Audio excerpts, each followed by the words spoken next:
दूल्हा house complete और perfect wedding collection की हो गई है ग्रैंड ओपनिंग।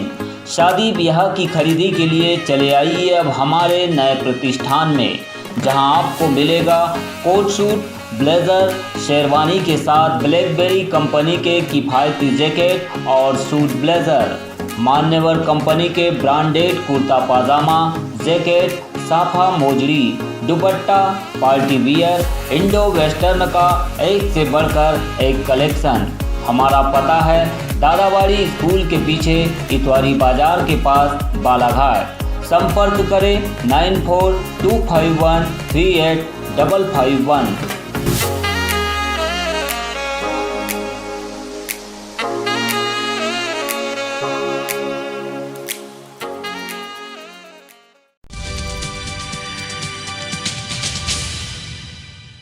मध्य प्रदेश में एक बार फिर प्रशासनिक सर्जरी हुई है। शिवराज सरकार ने कुछ आईपीएस अधिकारियों के ट्रांसफर किए हैं।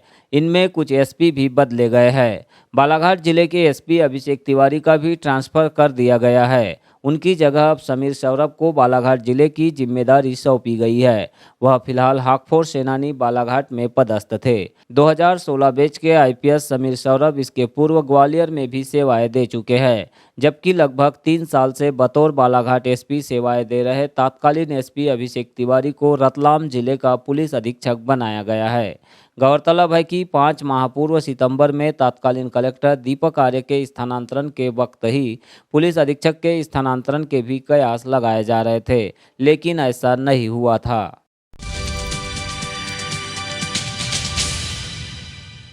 बालाघाट में शनिवार की रात हेल्थ बुलेटिन में 129 नए केस आए हैं। हालांकि राहत की बात यह है कि 52 लोग स्वस्थ होकर गए हैं। पिछले कुछ दिनों का ट्रेंड देखें तो 26 जनवरी से 28 जनवरी के बीच 3 बार आंकड़ा 100 के पार गया है। इन 3 दिनों में हर दिन 100 से अधिक लोगों के सैंपल कोविड पॉजिटिव मिले हैं। इस प्रकार जिले में कोरोना पॉजिटिव मरीजों की संख्या बढ़कर अब 373 हो गई है। इन सभी मरीजों का होम आइसोलेशन में उपचार चल रहा है।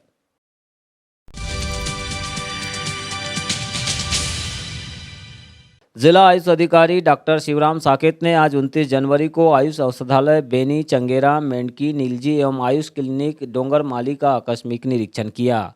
निरीक्षण के दौरान डोंगरमाली के आयुष चिकित्सक डॉक्टर गौरव पारधी, कंपाउंडर शिवराम बावने, रामकली दमाहे, उषा बावने एवं सहदेव राहंगडाले अनुपस्थित पाए गए, जिस पर इन कर्मचारियों को कारण बताओ नोटिस जारी किया गया है कि क्यों न इनकी लापरवाही को लेकर उनका 1 दिन का वेतन काट दिया जाए। इन कर्मचारियों को 3 दिनों के भीतर अपना स्पष्टीकरण प्रस्तुत करने कहा गया है। समय सीमा में संतोषजनक जवाब नहीं मिलने पर एक पक्षीय कार्यवाही की जाएगी।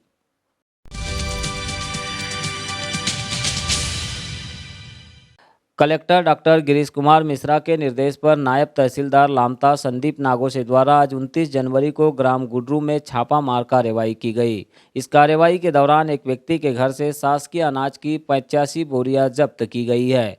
नायब तहसीलदार संदीप नागोसे ने बताया कि ग्राम गुडरू में सरकारी उचित मूल्य दुकान के सामने स्थित प्रवीण धामड़े के घर पर सरकारी अनाज की बोरियां होने की सूचना मिली थी, जिस पर प्रवीण धामड़े के घर की जाँच की गई।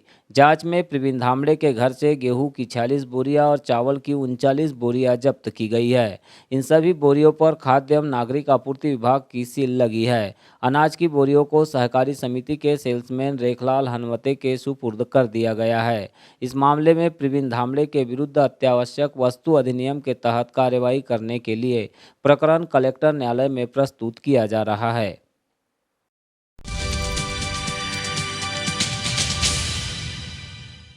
प्रदेश भर में जबलपुर जुडिशियल एकेडमी के आदेशानुसार 1 दिवसीय सेमिनार का आयोजन किया गया, जिसमें पुलिस विभाग के सभी अधिकारी सम्मिलित रहे। सुप्रीम कोर्ट की गाइडलाइन के अनुसार सड़क दुर्घटना में घायल या मृत व्यक्ति की सूचना 48 घंटे के भीतर थाने में दर्ज होना चाहिए। दुर्घटना बीमा में जिन छोटी छोटी चूक से जनता को इंश्योरेंस क्लेम नहीं मिल पाता है, उन सारी छोटी बातों को पुलिस अपनी जांच में पूर्ण रूप से लिखे, ताकि घायल या मृत व्यक्ति को इंश्योरेंस कंपनी से उचित समय में सही मुआवजा मिल सके। इन्हीं सब बातों को लेकर पुलिस विभाग के उच्चाधिकारियों ने समस्त थाना प्रभारियों को प्रशिक्षण दिया। इस सेमिनार सेमिनार में अतिरिक्त पुलिस अधीक्षक विजय डाबर, एसडीओपी गौरव पाटिल, बैहर थाना निरीक्षक जयपाल इनवाती सहित परसवाड़ा, बिरसा और मलाजखंड के टीआई भी उपस्थित रहे। जुडिशियल अकादमी जबलपुर द्वारा एक दिन का सेमिनार आयोजित किया गया था जी। इसमें जो एक्सीडेंट जो होते हैं उसको लेकर सुप्रीम कोर्ट ने एक गाइडलाइन जारी की है कि उन्हें जो एक्सीडेंट होते हैं उनकी जो है 48 आवर में सूचना होना है, और जो घायल व्यक्ति है उनको इंश्योरेंस के संबंध में जानकारी, और इंश्योरेंस कंपनियां जो इंश्योरेंस क्लेम होता है उसी सभी जो बारीक बिंदुज होते हैं जिनके मतलब छोटे छोटे पॉइंट हैं जिनको इन्वेस्टिगेशन में शामिल करना है, क्या क्या कमियां इन्वेस्टिगेशन में रह जाती है जिनके कारण जो है इंश्योरेंस के दौरान क्षतिपूर्ति वगैरह जो घायल को और मृतक को नहीं मिल पाती, इन सभी बिंदुओं पे एक दिन का सेमिनार आयोजित किया गया था। उसी तारतम्य में समस्त थाना प्रभारी और हमारे बैहर के सब डिविजनल ऑफिसर पुलिस को भी शामिल किया गया था, और ये सभी दूर एक दिन का सेमिनार ऑल ओवर एमपी में और सभी अधिकारी इसमें शामिल थे।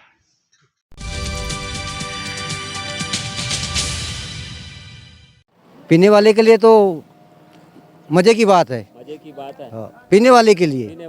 आप नहीं पीते हो? पीते हैं। जगह में डबल पौवा लेंगे क्या? डबल। अच्छा, डबल। फिर घर में बढ़िया चलता है। शराब अच्छी लग रही है, लेकिन हर ये अपने कौन भट्टी ये आंवला झरी का भट्टी में 30 रुपये है, हमारे यहाँ क्यों रेट में 10 रुपये ज़्यादा है। 50 लाल वाले 50 में दे रहा है। अच्छा, 50 में दे रहा है। सफ़ेद वाला? सफ़ेद वाला 30 में तो 40 लेता है। अच्छा, 40 रुपये ले रहा है। तो आपने खरीदी है शराब अभी? नहीं, आया था पूछने के लिए। शराब नीति लागू की उसके बाद में ये दाम गिरे हैं ना? हाँ, नहीं, ये क्या है, अपनी एमजी भाई जितनी एमजी हमको उठाना चाहिए उतनी उठाने हैं, बिकी नहीं पा रही है। ठेकेदार तो बहुत मालामाल हो रहे सुनने में आ रहा है। नहीं, इस समय पूरा घाटा है। पूरा ही घाटा है। नमस्कार, बालाघाट न्यूज़ देख रहे हैं आप। मैं हूं यमलेश वंजारी। मध्य प्रदेश सरकार के द्वारा मंगलवार को कैबिनेट में नई शराब नीति को ऐलान किया गया है। 1 अप्रैल से संभवतः यह नई नीति लागू हो जाएगी पूरे प्रदेश में, लेकिन इससे पहले ही ठेकेदारों के द्वारा बालाघाट ज़िले में शराब को जो है 20% तक सस्ता किया गया है। इसके पीछे क्या वजह है, क्या मानते हैं यहाँ के लाइसेंसधारी ठेकेदार, आइए समझने का प्रयास करते हैं बालाघाट न्यूज़ की इस विशेष रिपोर्ट में। इस वक्त हम अंग्रेजी शराब दुकान काली पुतली चौक में है, और यहाँ पर लगातार जो है शराब जो है सस्ती होने के बाद ग्राहकों की भीड़ बढ़ते जा रही है। इसके अलावा यहाँ पर जो लाइसेंसधारी ठेकेदार की ओर से कर्मचारी है वे निरंतर यहाँ पे शराब की बिक्री कर रहे हैं। उनसे हम जानते हैं कि सस्ते होने का कारण क्या है। शराब, क्या नाम आपका? रंजीत सिंह राजपूत। रंजीत जी, ये बताएंगे शराब सस्ती हुई है, क्या वजह है? इसका हमारे यहाँ माल जाम था, उसके कारण 20% की छूट दी गई है ग्राहकों के लिए। सरकार की जो नई नीति है 1 अप्रैल से लागू हो रही है, उसके पहले ही क्यों सस्ती हो गई? नहीं, सस्ती हो गई है। एमएसपी रेट से ही बेच रहे हैं हम।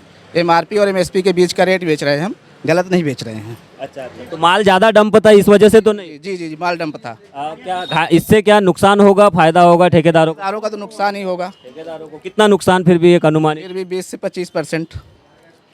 क्या नाम आपका? रंजीत राजपूत। तो ये थे रंजीत राजपूत। इनका कहना है कि सरकार के द्वारा जो नई नीति लागू की गई है वो तो अप्रैल में लागू होगी, लेकिन उसके पहले ही इनके पास बड़ी मात्रा में जो है शराब का जो माल है वो डंप था। इसकी वजह से उन्हें 1 अप्रैल से पहले इस माल को खपाना था। इस वजह से उन्होंने जो शराब है उसमें 20% की छूट कर दी है, और इस छूट के बाद से ही हम देख रहे हैं कि बालाघाट ज़िले में शराब दुकानों पर जो ग्राहक है, शराब के शौकीन है, उनकी भीड़ ज़बरदस्त तरीके से टूट रही है। बालाघाट न्यूज़ के लिए यमलेश वंजारी। मंगलवार को मध्य प्रदेश की सरकार ने नई आबकारी नीति का ऐलान किया, और इसके बाद ही मध्य प्रदेश के शराब दुकानों पर जो शराब है वो सस्ती हो गई है। 20% तक सस्ती हुई शराब के बाद देसी और इंग्लिश मदिरा के दाम अचानक से कम हो गए हैं। 70 रुपये का पौवा देसी शराब का अब 40 रुपये में मिल रहा है। वही लाल का देसी पौवा अब 90 के बजाय 50 रुपये में मिल रहा है। सरकार की इसके पीछे क्या मंशा है, और शराब सस्ती होने के बाद जो लोग शराब के शौकीन हैं वे क्या कुछ कहते हैं, यही जानने के लिए हम पहुंचे हैं सरेखा स्थित देसी शराब की दुकान पर। तो आइए यहाँ पर चर्चा करते हैं कुछ ऐसे लोगों से जो शराब के शौकीन है। क्या नाम है आपका? हीरा सिंह मसरा। कितनी सस्ती हुई है शराब? वही तो 50, लाल वाले 50 में दे रहा है। अच्छा 50 में दे रहा है और सफ़ेद वाला? सफेद वाला 30 में तो 40 लेता है। अच्छा 40 रुपये ले रहा है। तो आपने खरीदी है शराब अभी? नहीं, आया था पूछने के लिए। तो पूछने के लिए आए थे, रेट पता करने के लिए? हाँ, तो तुम आए तो वही बात को तो बोल खरीदे क्या नहीं शराब? नहीं अभी। अच्छा, तो ये शराब सस्ती हुई है, इससे आप जैसे लोग हैं जो शराब के शौकीन लोग हैं, आप लोगों का क्या कहना है इस पर? नहीं, तुम बोले अच्छा है। सस्ती होनी चाहिए थी क्या? हाँ अच्छा, हाँ। तो और रेट बढ़ा देगा जी। और रेट बढ़ा देगा? और हाँ, कैसे पता आपको रेट बढ़ा देगा? नहीं तो खुद वो भट्टी वाला बोल रहा है। तो ये हीरा सिंह मसराम है जो कि चौकीदारी का काम करते हैं। हालांकि ये प्रत्यक्ष तौर पर यहाँ पर हमें खुलकर नहीं बता पा रहे हैं, लेकिन शराब के शौकीन तो है ये। और ये शराब दुकान में पहुँचे थे, इन्होंने पता किया रेट तो इनको काफ़ी कम लगा। इसके बाद काफ़ी खुश नज़र आ रहे हैं। हालांकि शराब सस्ती होने के दूसरे साइड इफ़ेक्ट भी, घरों में अक्सर घरेलू विवाद बढ़ जाते हैं, ये भी चीज़ देखने को मिलती है। ये 20% छूट हो गई इसमें। पीने वाले के लिए तो मज़े की बात है। मज़े की बात है हाँ, पीने वाले के लिए। पीने वाले के लिए। आप नहीं पीते हो? पीते हैं। अच्छा, तो आपके लिए भी मज़े की बात है ना? बोल रहा हूँ सभी के लिए, जो पीते हैं उनके लिए शौकीन है, शौकीन वाले के लिए शराब पीने वालों के लिए मज़े की बात। मज़े की बात है। तो अब एक के जगह में डबल पौवा लेंगे क्या? डबल अच्छा, डबल। फिर घर में? घर में बढ़िया चलता है। अच्छा अच्छा, विवाद तो नहीं करोगे? नहीं, बात नहीं होता। तो ये माहौले जी है, इनका कहना है कि शराब सस्ती हुई है और शराब के जो शौकीन लोग हैं उनकी काफ़ी मौज है। हालांकि इन्होंने ये भी कहा है कि हमारे घर में कोई विवाद नहीं होता है। अब एक के जगह में डबल पौवा वो लेके जाएंगे। आगे क्या करते हैं ये उनकी विवेक के ऊपर निर्भर है। बालाघाट न्यूज़ के लिए यमलेश वंजारी। आपका नाम क्या है? राकेश मिश्रा। मिश्रा जी, आप क्या है यहाँ पर दुकान में? भाई क्या है, एमजी नहीं बिक पा रही अपनी जो है, इसीलिए सस्ती कर दी गई। अच्छा, सस्ती सरकार ने मंगलवार को कैबिनेट में मंजूरी दी, नई शराब नीति लागू की, उसके बाद में ये दाम गिरे हैं ना? हाँ, नहीं, ये क्या है, अपनी एमजी भाई जितनी एमजी हमको उठाना चाहिए उतनी उठाने हैं, अब बिक ही नहीं पा रही है। मतलब नई शराब नीति में जो 20% जो रेट कम होने वाले थे उसके तहत नहीं हुआ है अभी? नहीं, ऐसा कुछ भी नहीं। तो क्या इसके पीछे, क्या इससे शराब दुकानों को क्या राजस्व बढ़ेगा, घाटा होगा, क्या है? अब इसमें तो घाटा ही होगा जो है। अच्छा, कितना घाटा हो जाएगा फिर भी? कितना हो सकता है भाई, वो अपने पास कोई वो तो है नहीं, है नहीं। ठेकेदार तो बहुत मालामाल हो रहे सुनने में आ रहा है। नहीं, इस समय पूरा घाटा है, पूरा ही घाटा है, क्योंकि तो अगली बार ठेका नहीं लेंगे? फिर अगली बार ठेका नहीं लेंगे? बिक नहीं पा रही।